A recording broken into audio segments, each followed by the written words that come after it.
I'm Jorge Cuevas. I'm Director of Trade Operations at Sustainable Harvest Coffee Importers. We actually go way back with the Green Mountain, back in the early 90s when our company was called Aztec Harvest at the time. It was a cooperative-owned trading and distribution operation for coffee in the U.S. One of the first farmer-owned efforts to go direct to the market in coffee, which at the time was still very commodity-based, not as much social definition as we know today. So we go back to those early days when Green Mountain had the stewardship program, and Aztec Harvest was one of its main stewardship coffees in that lineup. The relationship has evolved over time. We've been big supporters of your transition towards organics, simple origins, special relationships, and fair trade coffee. I work with Green Mountain as a supplier, as a green coffee supplier.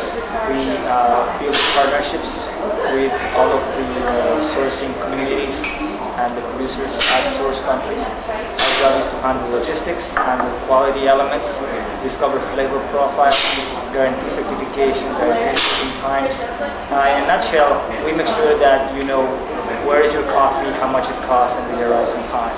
From there, we take all the additional elements that go with specialty coffee and the philosophy of purchasing coffee.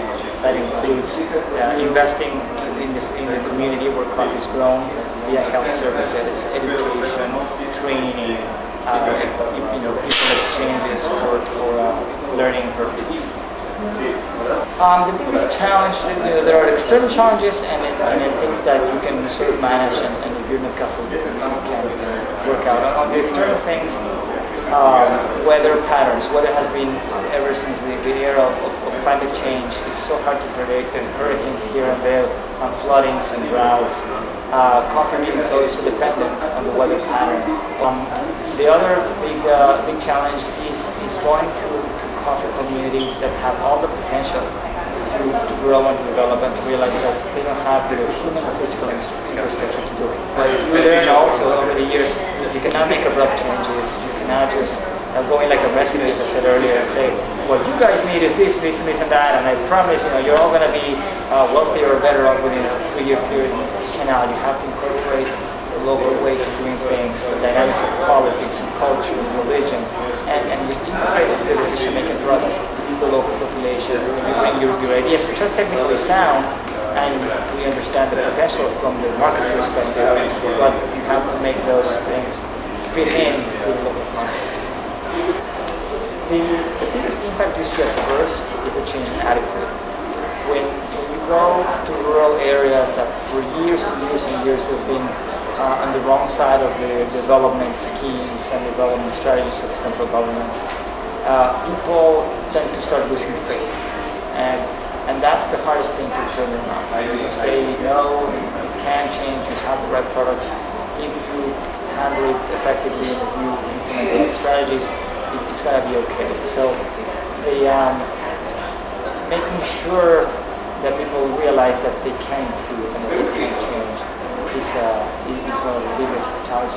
It's very difficult to achieve, but once you achieve that, the energy that's generated from improvements and from a feeling of solidarity within the communities is a huge deal. And fair trade gives you that. Fair trade allows the cooperatives to get a sense of belonging, a sense of identity.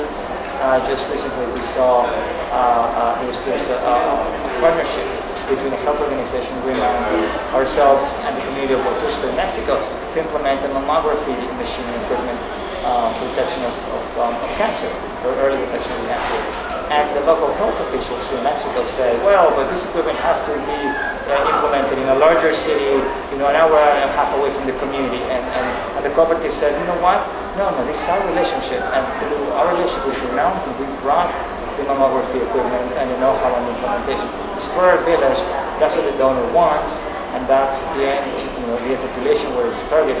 And the government had to back off, even though they control the healthcare system and the health providing system.